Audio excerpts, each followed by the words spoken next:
So as I said, we're going to start today talking about interactive proofs. And to motivate that, now let's start asking, let's try to recall some basic notions in complexity theory.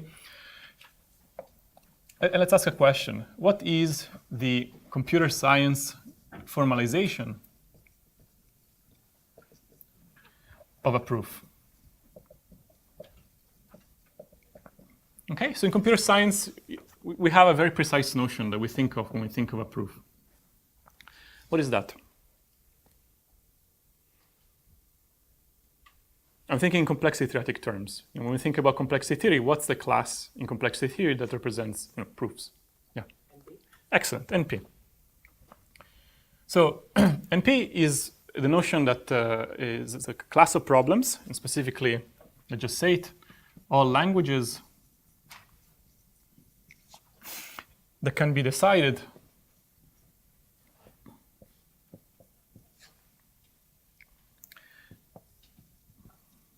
efficiently. So not on your own, because that would be the class P, but with the aid of a written down proof. Okay, and the definition goes something like this. A language L is in the class NP if there exists some efficient algorithm. So in this class, whenever I say efficient algorithm, really, you should think, if you really want to be formal, I'm talking about an efficient Turing machine, okay? So there's an efficient algorithm, V sub L. V stands, we'll often be encountering V's in this class. They stand for verifier, okay? Depends on the class L, okay? On the language L, such that two main conditions hold, okay? What are the two conditions?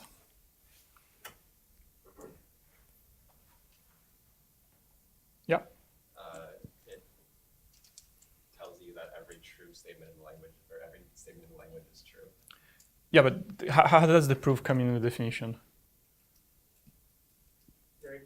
If X is an L, then it is a proof such that... Right, first we have to introduce X, right? So languages are sort of, this is part of complexity theory, right? A language is a subset of strings, right?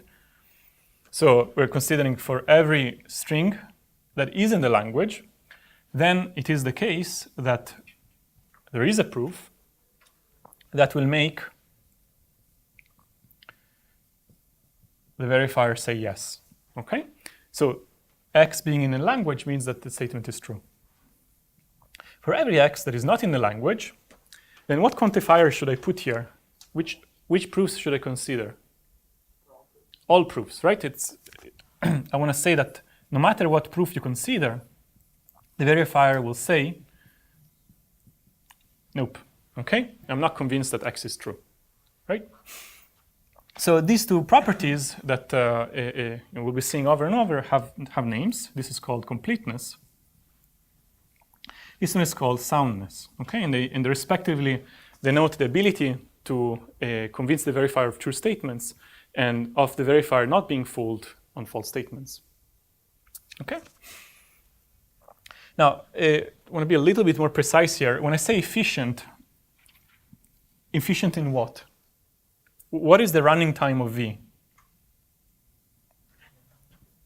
I'll just put a note here. What is the running time?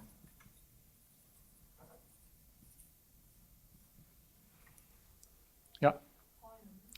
Yeah, sure, polynomial. But what matters is, what you put inside the polynomial, right? So what should I put inside? What should I be putting inside? X and X alone, okay? I don't want to put also polynomial in pi because this leaves open the possibility that pi is enormous, okay? And those are proofs that we don't want to consider, okay? We only want to consider proofs that are sort of themselves of size polynomial in X. So therefore, if I ask that the verifier as a whole runs in polynomial in the size of X, then certainly he will never have time to read proofs that are too long, okay? So I don't have to consider them, okay? All right. Now, this is stuff that has been in computer science for a long time. I mean, not that long. Computer science is young, but this is the classical notion of this is how we understand proofs in computer science. Also, I forgot to ask. From a scribing perspective, it will be easiest to schedule when somebody scribes. So you can plan your time, your schedule. Okay. So there will be a spreadsheet where you can write your name in advance, which lecture you want to scribe. Okay. And please write in that spreadsheet your GitHub or Overleaf username, so I can add you to the relevant project. Today, we need a volunteer on the spot. And today is a good lecture to scribe because we don't have too much material. So who wants to do it? Thank you, Yunsong. Okay, excellent. See, you should have, that was the quickest hand today, but you should have taken the opportunity. Okay, good. Now, the revolutionary idea about 30 years ago was to consider sort of a more powerful type of verifier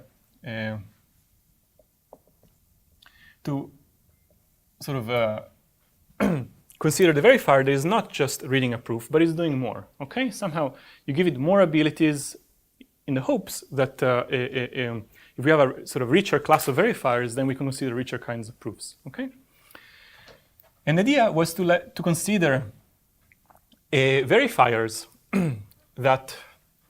What could the verifier do that it's not doing right now? Yeah. Multiple rounds of interaction. Yeah. For example, it could engage in a conversation with the prover, right? So talk to a prover, or talk to a proof. But you cannot. I mean, at this point, we might as well anthropomorphize the proof and call it a prover. Okay. Okay. Okay. That's one thing it can do. What's another thing that it can do? Yeah. Can use randomness, for example, right?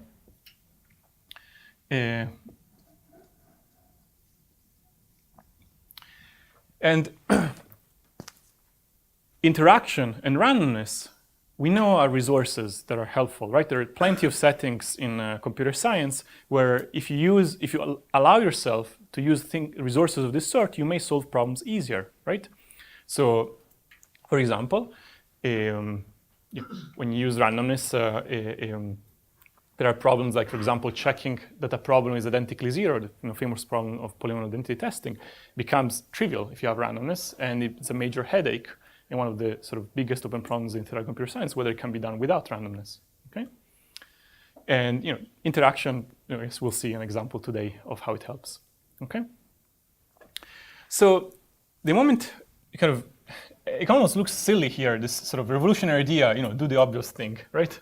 But in hindsight, it's easy to say that maybe that was an obvious thing, right? Turns out that this revolutionary idea of considering these other resources led to a Turing Award in 2012 to Shafi Goldwasser and Silvio Micali for formulating a definition and for a body of work that includes introducing and formulating this notion of interactive proofs, which now we're going to define. Okay, so we're going to try to take something, an NP-like definition with completeness and soundness, and define a notion of proof that incorporates in it interaction and randomness. Okay, so let's try to do it together. And as soon as we have a definition, we're going to try to put it to good use. So let's say that L has an interactive proof.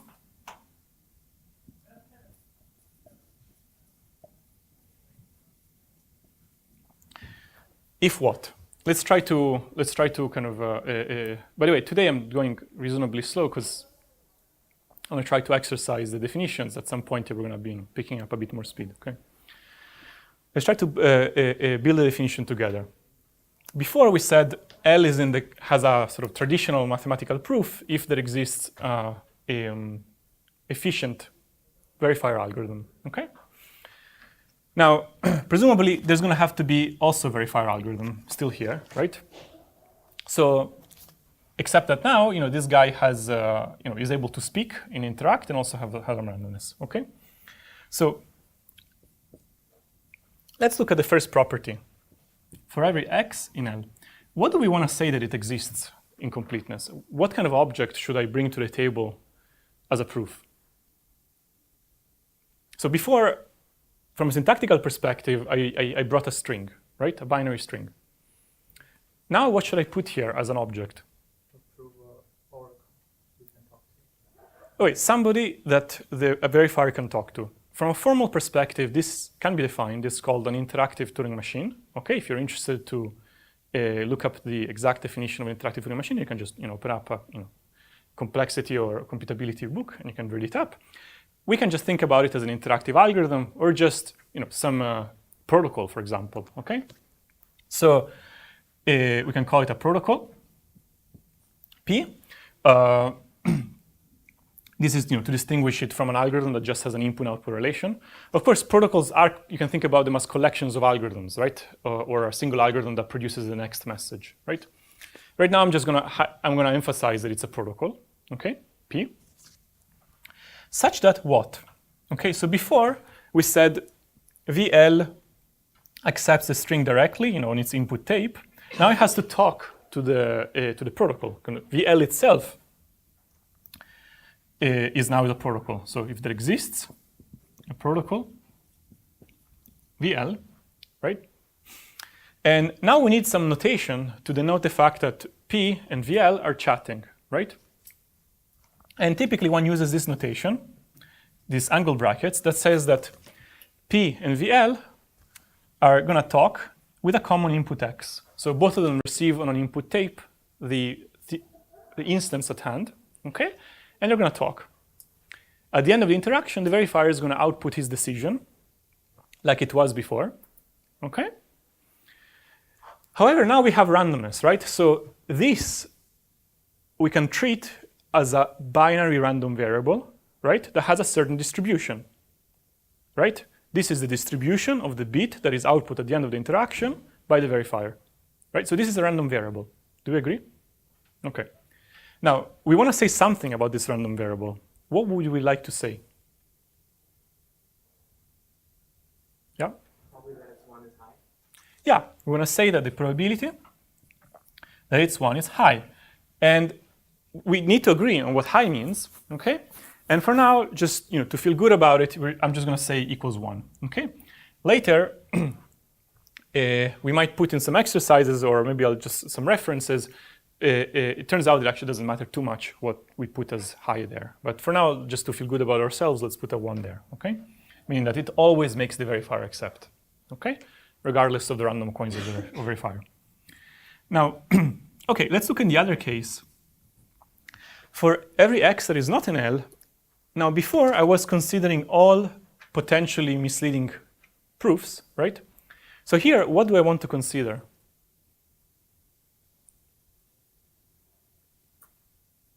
Yeah, all protocols, right? So it's not enough to say that one protocol doesn't fool us. We want to say that even very cunning and very ingenious protocols will not make the verifier accept with high probability. Okay, so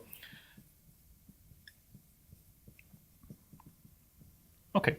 Now with high probability, again, we need to make some decision of what does it mean. We're going to say that it outputs 1, say with probability at most half. Okay. Maybe it's worth already mentioning. If you don't like half, what would you do?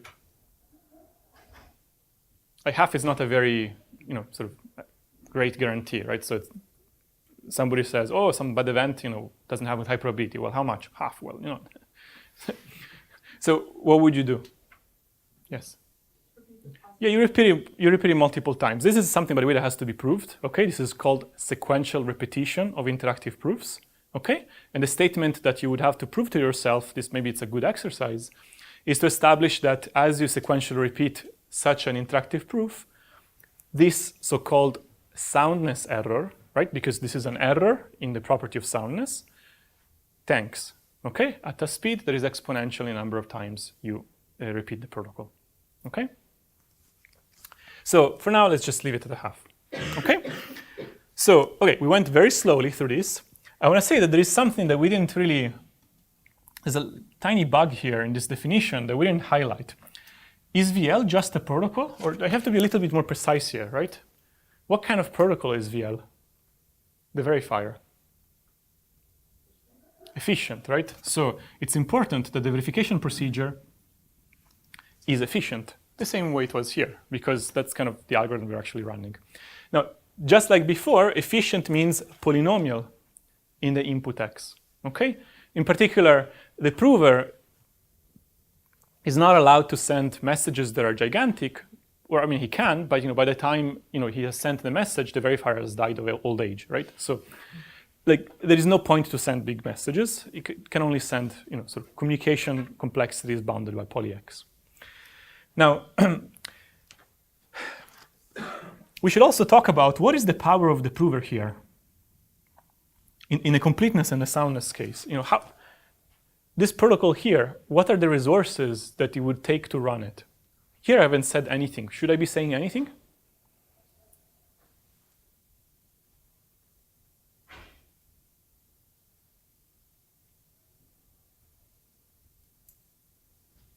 Here we didn't really say anything, right? We said, look, there is some proof. Where from? Well, go and find it, right? So it's small, but go and find it, right? And here we're not saying, we're really considering all possible proofs, right? So here, for now, we're not going to do anything. So this is the actual definition. In the soundness case, this really is what should happen, because what you want to say that in the soundness case, really, regardless of what the prover is doing, potentially he's doing some crazy computations in his head. Maybe he has unbounded power, infinite resources at his disposal. But despite all of these resources, the verifier will not accept with high probability. That's okay. In the completeness case, we want to be a little bit more careful, and we will have some lectures where we study specifically for certain class of languages. In the honest case, how much work the prover has to do, okay? This is something that does matter sometimes, because you kind of want to use these proof systems in the good case, and somebody's going to have to run the prover, okay? So it would be sad if the completeness condition could be satisfied only by a prover that takes an enormous amount of resources, okay?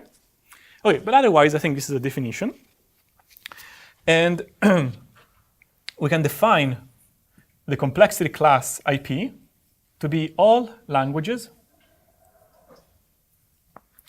that have interactive proofs. We will be studying in the next few lectures, this complexity class. Now, let's maybe sort of make some simple observations about the complexity class IP. So, what complexity class IP certainly contains? NP, right? So clearly, NP is contained in IP. Why? Well, the protocol, the verifier could certainly choose to ignore anything other than a non-interactive proof sent by the prover, right? And also choose not to flip any coins, right? That would basically collapse this definition into this one. So, okay, what other class that we don't know whether, what other class that is sort of incomparable to NP certainly contain an IP as well? BPP, right? So BPP are languages that are efficiently decidable by randomized algorithms with bounded error in both directions, okay? This is basically corresponds to specialize this definition by saying that the verifier actually doesn't like to talk. He's just going to think by himself and flip coins in his dark corner, right? So actually, I would have to be a little bit more, so to actually really represent all of BPP, here I would have to be a little bit more generous and say that the completeness case is at least 2/3, and here this one is at most 1/3, okay? Anyways, the class IP itself doesn't change under these modifications. It's something that will not be proven in class. Okay, so but these are not interesting inclusions, right? So the interesting question is, what are interactive proofs good for?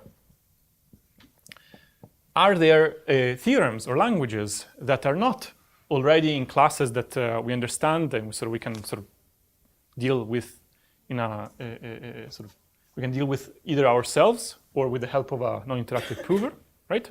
So that's the question we're gonna ask now, okay?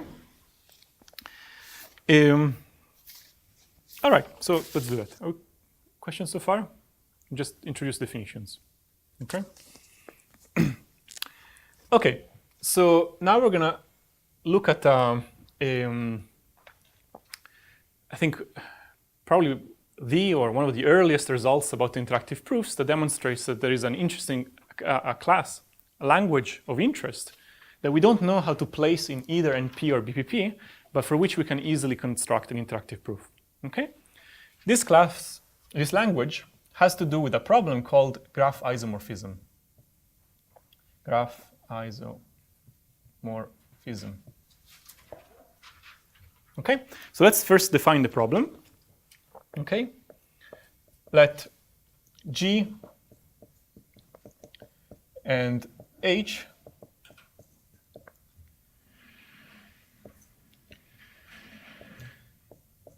be two graphs with the same vertex set.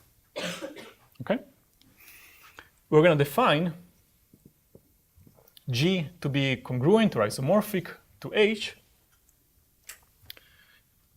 and you want to call this to be H and G are isomorphic.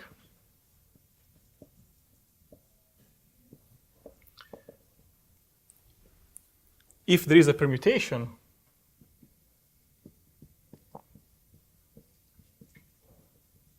pi from vertices to vertices, such that what? So what could happen? You know, what's the condition for isomorphism? What could it be?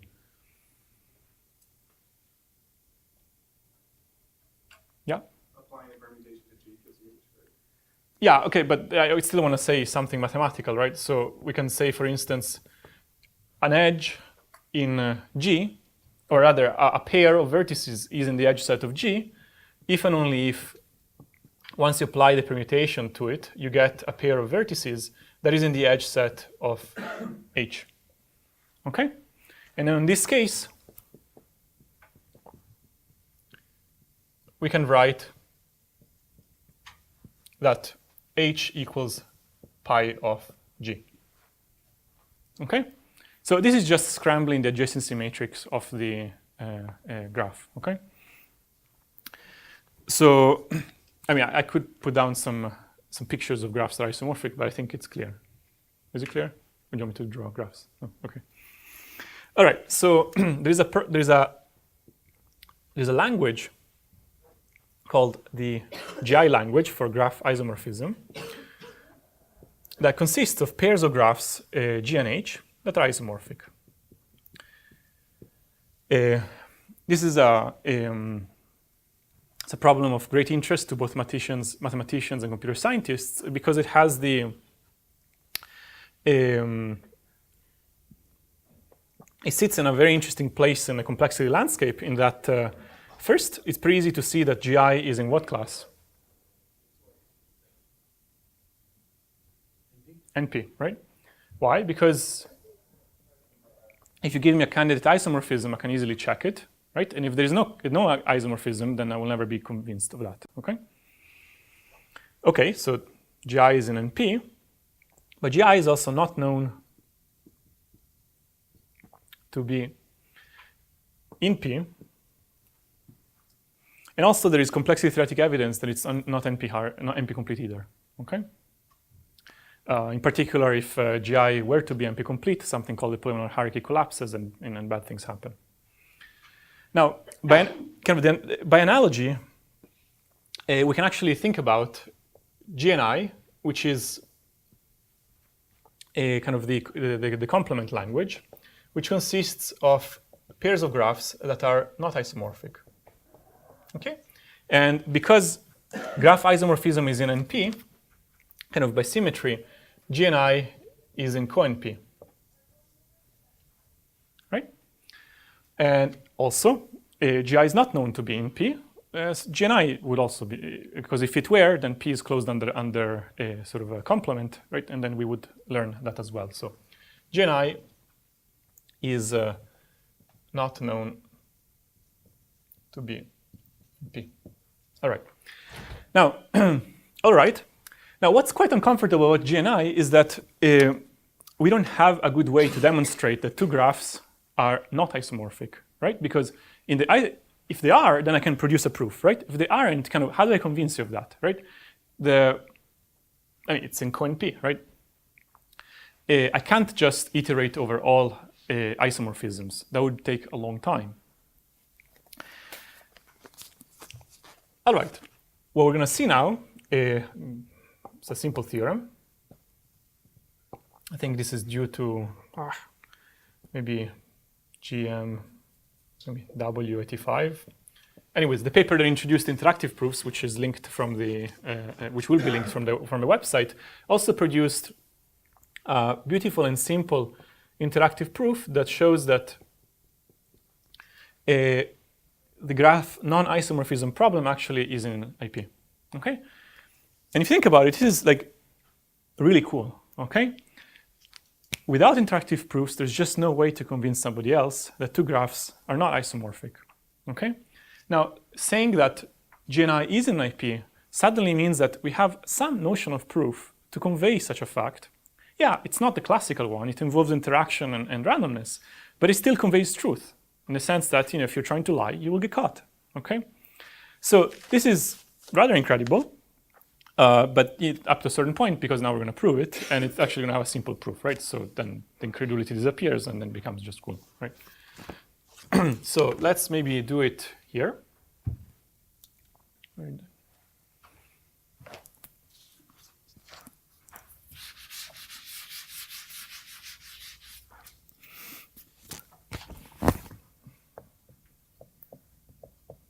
So the proof is going to use the fact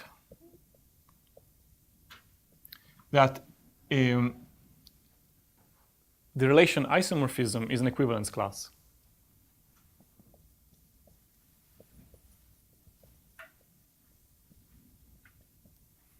What's an equivalence? I mean, what's an equivalence class is a relation that is reflexive, symmetric, and transitive, right? That's the main intuition, okay? So let's write what it is. So I'm gonna, instead of using G and H, I'm gonna use G0 and G1. This is the common input to the prover and the verifier. Here they are, okay? And it's gonna be just two messages. The verifier samples a bit at random. So he's already using randomness. Then again, he uses randomness. He samples a random permutation. Okay, so randomness here, randomness here. And then he computes H, which is the graph that is obtained by taking GB, okay, and applying the permutation pi. Takes these graphs and ships it across the wire. Okay, he can do that because the graph, I mean, this has the same size as that one, so that's okay. All of these things were efficient operations. And the prover now wants to convince the verifier that the two graphs are not isomorphic. Okay? So what is the verifier trying to do here? Okay, he wants the prover to do what? Let's just now think about the intuition of this protocol. Yeah? Guess if it's G0 or G1. Right, so think about it. So if G0 and G1 are not isomorphic, this entire process produces a random variable H, which is a graph which is uniformly distributed in an equivalence class of either G0 or G1, right? Now, the prover, upon seeing in the mailbox H, if indeed the two graphs are not isomorphic, he should be able to deduce which equivalence class H belongs to, and in particular deduce the bit B, okay? So he's going to figure out B by looking at H, okay? And in general, he sends back some bit B prime, okay? I mean, he should be sending back B, but in general, he might be sending some B prime. And what the verifier does is going to check whether B prime equals B. Accept if that's the case and reject otherwise. Okay, but right now we just discussed completeness, okay? What about soundness? Well, maybe let's All right, let's discuss completeness a little bit more carefully. And I think it's clear enough, right? No, I want to do it slowly. Like, it's the first time we look at interactive proof, so we have to do it slowly. Let's do it here. So that's the entire protocol. To show that it's an interactive proof, we have to do two things. We have to argue completeness and soundness. We just discussed the intuition, right? So for completeness, we want to say if indeed G0 and G1 are in GNI, okay? Namely, G0 is not isomorphic to G1, right? That's what it means to be in GNI. Then H is isomorphic to G0 or G1, but not both, right?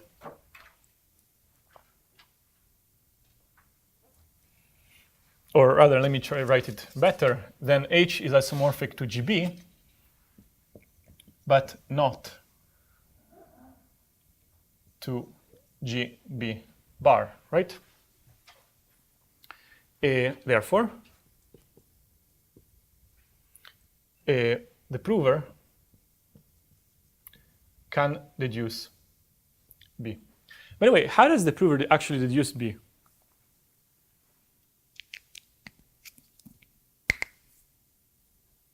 Yeah? It's allowed to be slow. It's allowed to be slow, yeah. So it will just, for all I know, I mean, whatever he wants, right? But for example, he could just say, okay, let me try to iterate over all graphs that are isomorphic to G0 and G1 and see where I meet H. I will maybe encounter it in one case or the other. I will encounter it somewhere, right? Once he encounters it in one or the other, he knows what is B. This will take a long time, but that's okay. He's the prover, okay? Okay, so therefore, the verifier always accepts.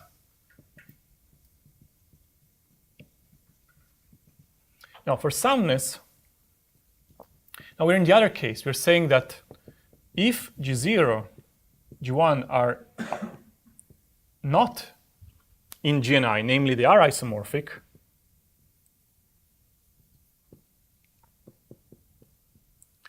then what do I say now? The prover can't distinguish between, given H, which bit B is. Right, because H is just a random graph in the single equivalency class of G0, which is the same as the equivalency class of G1, right? So the random variable H carries no information content about B, okay? Because it's just a random graph, okay? In the single equivalency class G0 and G1, okay? So now comes a random variable H in the mail that carries no information content about B. The prover must guess B in order to win. He has no information about it. B is random, so he will send back some B prime that is independent of B, right? So whatever B prime is, okay, the probability that the verifier accepts is exactly half. All we really had to say was at most half, but in this case, actually, it's exactly half. Okay? So then H as a random variable, H as a random variable is independent of B. So B prime also is independent of B. And therefore, the probability that B prime equals B is half, okay? Which is exactly the probability that the verifier accepts, okay? All right, so we did this, rather slowly, but the point is that whenever you're thinking about an interactive proof, remember you always have two sides to argue. Typically, one of them is easier, completeness, not always, by the way. You should go through the motions of completeness because that helps you make sure you actually understand the protocol, right? Yes, question. I'm sure you already said this, but is the permutation just randomly generated? Yes, so there is randomness here, randomness here.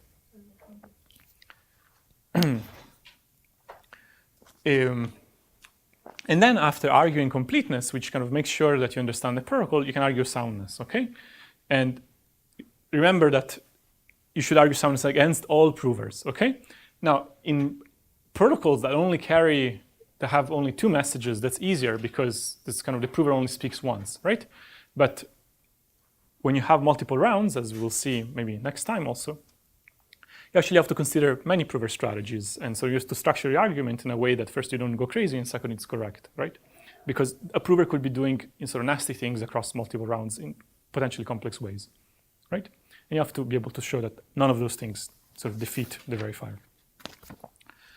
Okay. So what I want to do in the last half an hour is say something about what interactive proofs cannot do, okay?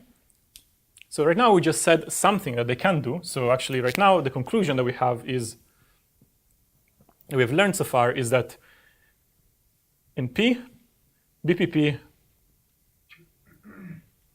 and graph non-isomorphism are in the class IP, okay?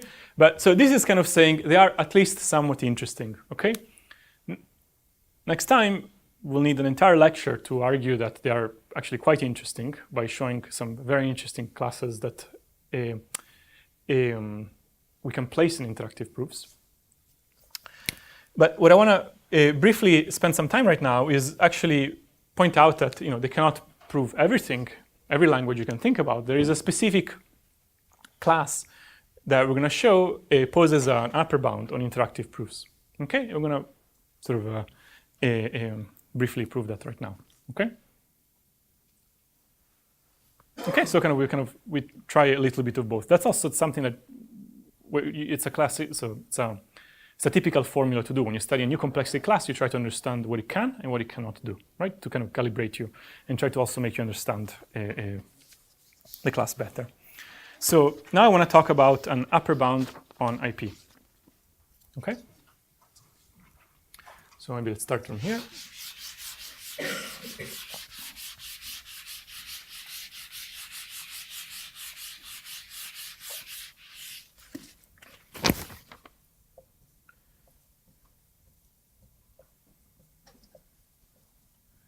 All right, probably, the answer is probably known to many of you, but what is the class that bounds the power of interactive proofs?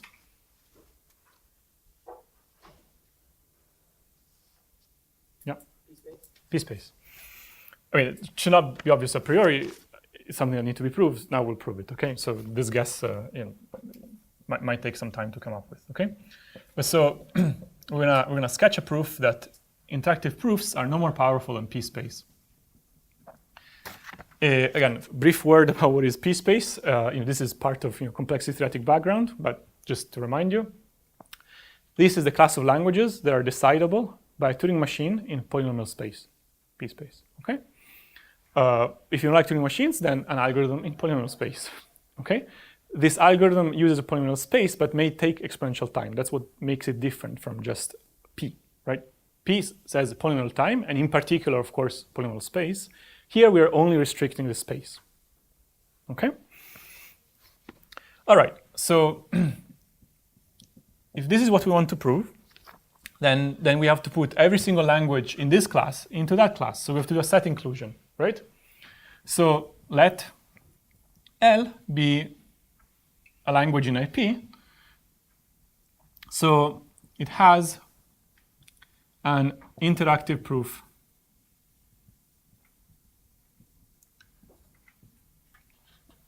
V. Okay?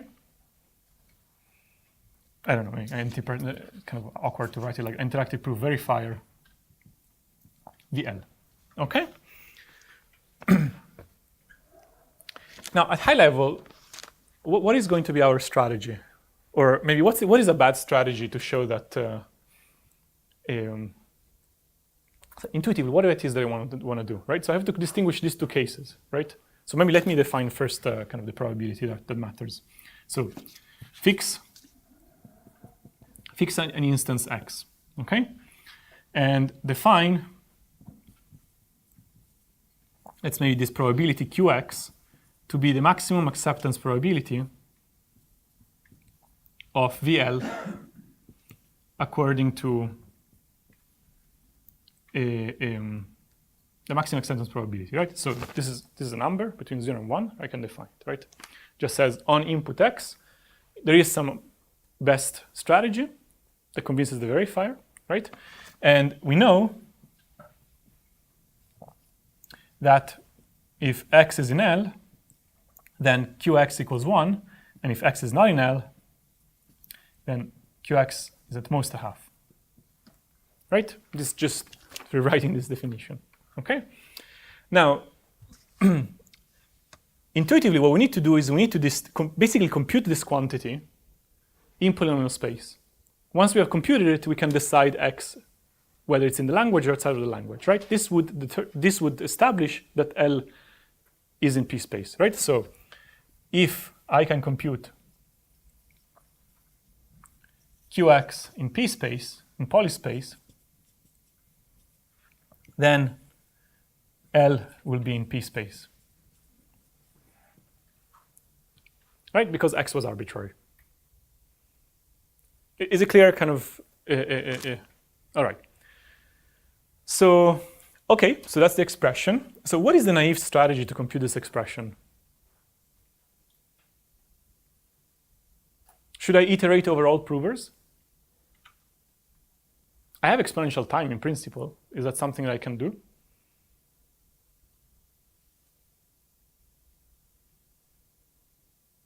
Yeah. Prover is not restricted to PSPACE. Right, so that's a problem, right? So a prover could be whatever, right? So that's a lot of provers to iterate over. Iterate the message. Sorry? Iterate the possible message. Okay, good. I want to iterate over the messages. So let me just say this explicitly. The definition here may consider provers that even to represent them requires more than polynomial space. Okay? Those are included in sort of in this max here. I can't just iterate over all such provers. Some of them I have no space to write them. But I can use another fact, which is regardless of prover, I know that the communication between the prover and the verifier is polynomially bounded. Okay? And what Yunsong was saying is that my strategy is not going to be to iterate over provers, but to iterate over transcripts. Okay? I'm going to kind of forget what the prover is. And more precisely, we're going to do this even more concretely. We're going to show that there exists an optimal prover strategy that can be computed in polynomial space. Okay? And that will actually suffice. Meaning that there is no need for a best prover to use more than polynomial space. Okay? So let's sort of do that, okay? We're only going to be able to sketch the proof, and the rest, I'll send the notes to the scribe who will do the rest and type it up for you. So because we're going to talk about transcripts, let me define a partial transcript.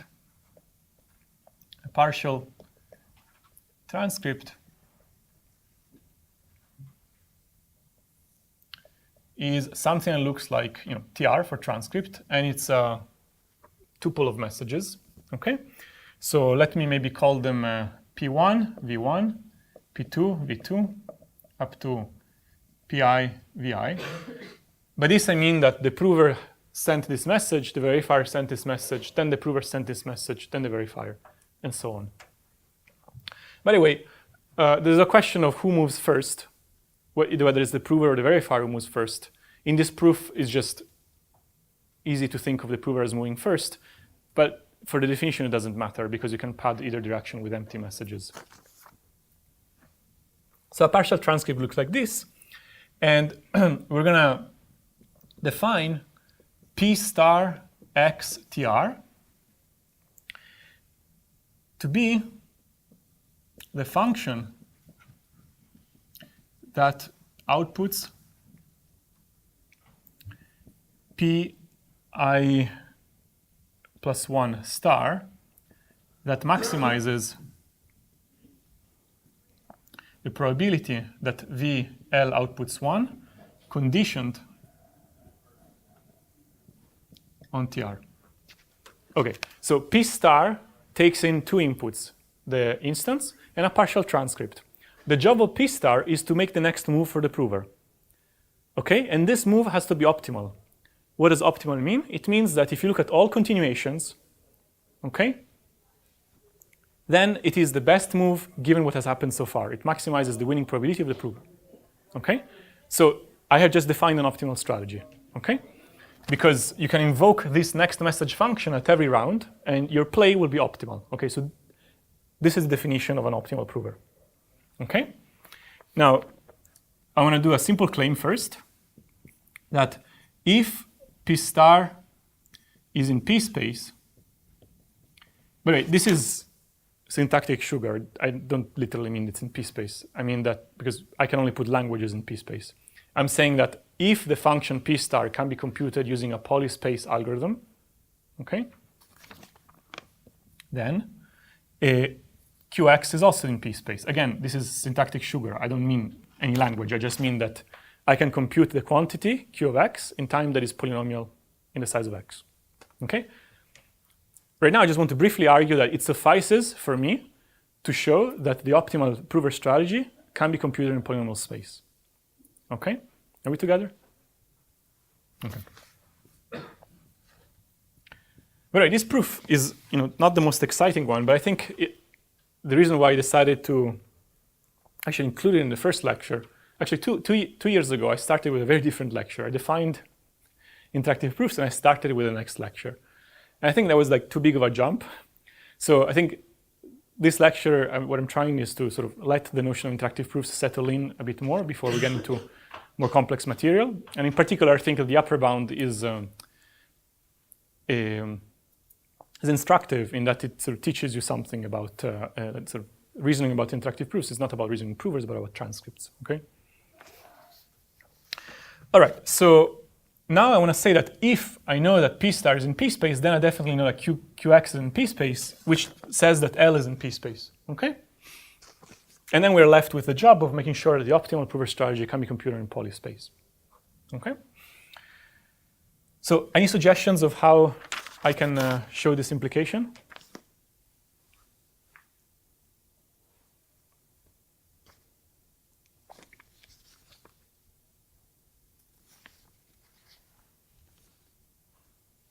Yeah.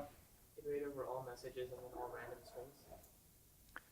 So I can't quite iterate over messages because I have a strategy that tells me what the messages are.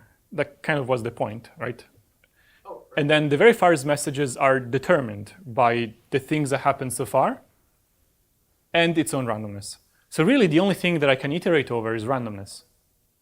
Good. So that's really what I should do. I consider all possible settings of randomness, I see what happens, and I tally them up. Okay? So I say for every possible random string R. By the way, what's the length of R? So random string, R of VL. So what's the length of R? Poly X, right? So I can iterate over these because they're not too long, okay?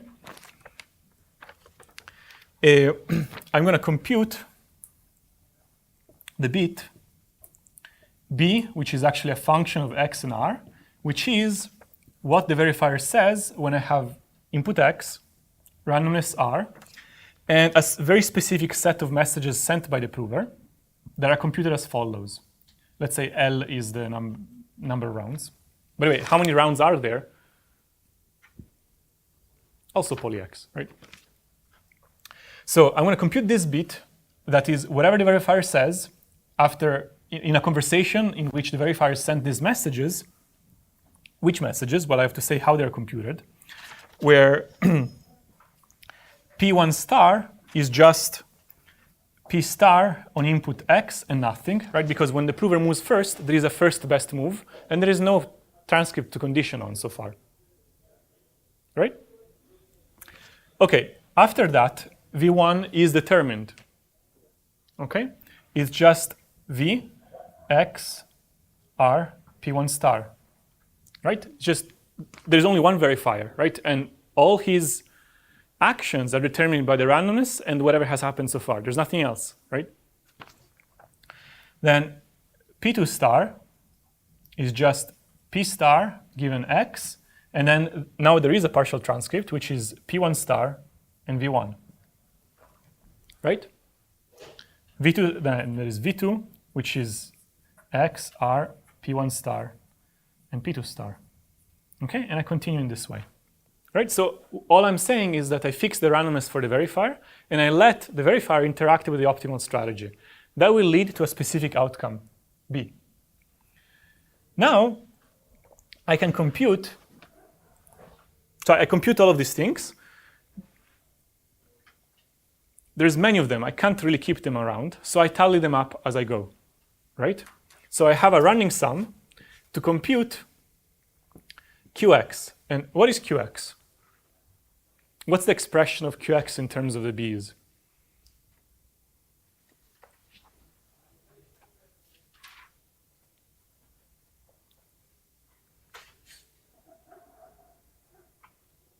Yeah? It's the sum of the BXRs divided by 2 the size of R. Yeah, so let's maybe give a name to the domain from which R is taken, like capital R. We sum over all of them, we'll get some number. And to get the probability, it is precisely this expression. Right? And this expression, I can just sort of build it up in polynomial space because I'm iterating for every R. For every R, I am playing this game. Playing this game means what? I run P star, which is in P space. V, easy. It's in polytime even, right? I go through, I figure out what is B, right? And I add it to the sum. When I'm done with the sum, I divide out by the number of total R's. Okay? This entire process took me P space, okay? And I was under the assumption that P star is in P space, okay? So, but overall, you see this was something that I could have done in P space, okay? So right now, all I'm left to do is to show that I can actually play optimally this game with the next message function that can be implemented in P space, right? Okay.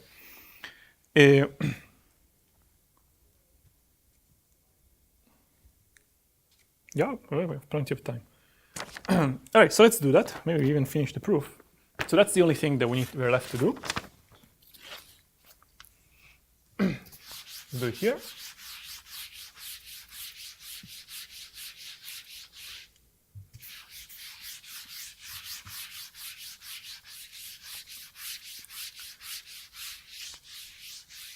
All right, so now we want to claim that P star itself is in P space. Okay, the optimal prover strategy. Now we're going to need a definition, which is the notion of randomness that is consistent with the transcript so far. Okay, because why do we want to think of that definition? What P star wants to do is he has to play optimally given something that's happened so far, right? But think about it. P star, at some point, he finds himself in the game. Certain things have happened. Those things could be inconsistent with some settings of the randomness. So the way he's going to think is like, okay, so if I have to continue from here, I really should only consider randomness that is consistent with what happened so far. And across that randomness, I want to pick my best option, right? So we better first clarify to ourselves, what does it mean for a randomness to be a random string to be consistent with a particular partial transcript that has happened so far, right? So we're going to let C of x tr be the subset of all random strings, okay? To be the strings, of course, any particular string is not random, so it's a strings, to be the strings that are consistent with xtr, namely, if tr looks like this, pi vi, sorry, p1 v1 up to pi vi,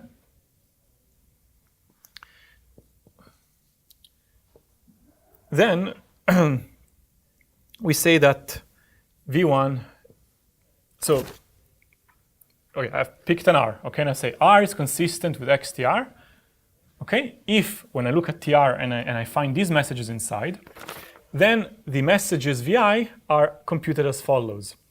xr, and then p1, right? v2 is computed as v, xr, p1, p2, right? v3 is computed as v, xr, p1, p2, p3, right? And so on and so forth, right? All I'm saying is that when the verifier moves, he moves in a way that is consistent with whatever is in the transcript, right? At some point, the transcript ends, right? So I will not be posing additional constraints on R. These are all the constraints that I should be putting on, okay? Okay, so now we're going to define P star recursively, okay? And we're going to notice through its recursive definition that we can implement it in PSPACE, okay?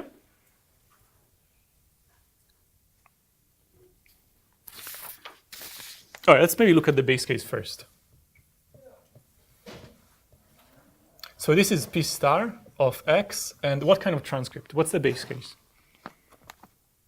Empty transcript? No, that's the up case. So that's the hardest one, right? Because I'm kind of going down, right? So the easiest P star to think about is the last answer, right? So that means that I have a transcript that goes from P1 up to where?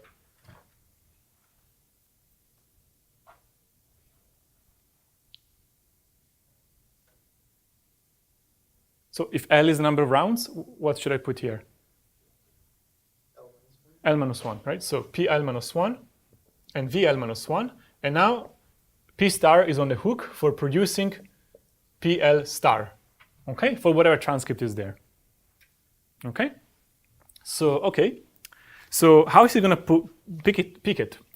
Well, he's going to consider many options for PL star. He's going to pick the best out of those. So we're going to start with an argmax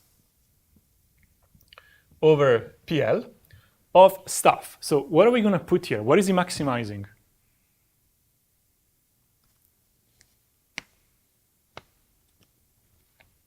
So he's interested in what the verifier will say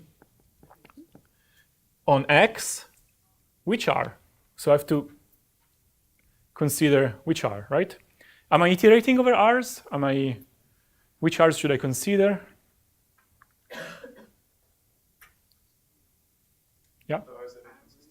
Right, so I should be considering, okay, so I'm going to look at an expectation of R's from a certain distribution, and this distribution is going to be random among R's that are consistent with X and this transcript up here, P1 V1 up to PI minus 1 VI minus 1. Okay, so I'm going to pick some random string among all R's that are possible so far. Okay, so all R's that are consistent to be like that. So actually, I even had a name for that, so let me use that.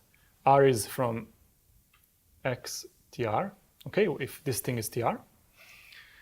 Okay, and I want to maximize the expectation that a certain indicator is 1. What indicator? Well, I want to look at X, R, and then I know what to put here. There is P1 up to PL minus 1, right? What is the last message that I should put here? PL, right? Because I'm iterating over PL, right? So I just want to highlight that this is kind of, that's the variable over which I'm iterating, right? All right, so now let's think about this. Is this something I can do in PSPACE? But first, do we agree on the definition? This is the way you pick. I'm brute forcing the game, right? I'm considering all the options, and I'm just making sure that I can tally up all the correct options in polynomial space.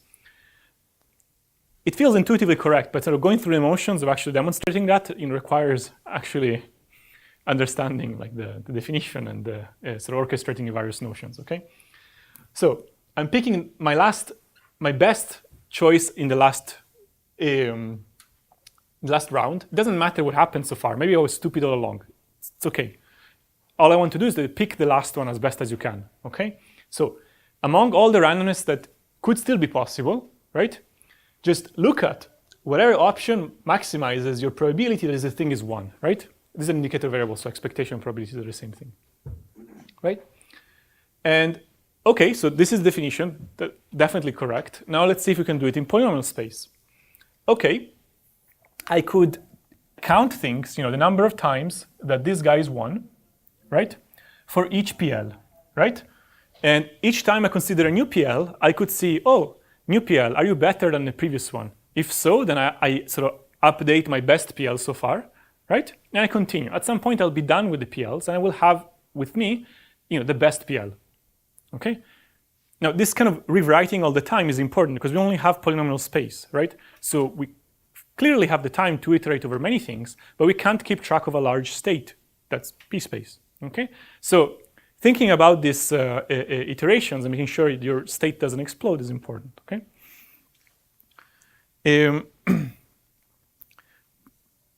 Actually, I don't want to try to do the recursive case, okay? It's just, I'll let Yunsong do it. I'll send him the notes so you can do it in the scribe notes, okay? But it's something similar where you're somewhere in the middle, something has happened, you make an iteration for the current round, and then henceforth you play with yourself, P star, right? Because you have already figured out for the sort of other recursive cases how to play, and those things by induction, they're already in P space, okay? So overall, this is saying that via lots of loops and lots of tallying, you can figure out at the end of the day, what is this QX, which lets you decide at the end of the day whether X is in L or X is not in L. Okay? Now, where you go? So this puts a clear upper bound on P space. Okay? So in particular, interactive proofs cannot prove to you the halting problem, undecidable languages, semi-regular languages, so things like that, right? No more than P space. In the next 2 lectures, what we're going to do is we're going to build up tools and understanding to actually prove that this inclusion actually becomes an inequality. Okay, there's a famous theorem called the IP equals P space theorem, and we'll work our way up in the next 2 lectures using actually lots of algebra. Today was unusually combinatorial as a lecture, so please read up on finite fields and polynomials and things like that, because sort of starting from next lecture, we'll be making lots of progress by leveraging properties of algebra. Okay, so if you haven't filled in the survey, please send it back to me, and I'll see you on Thursday.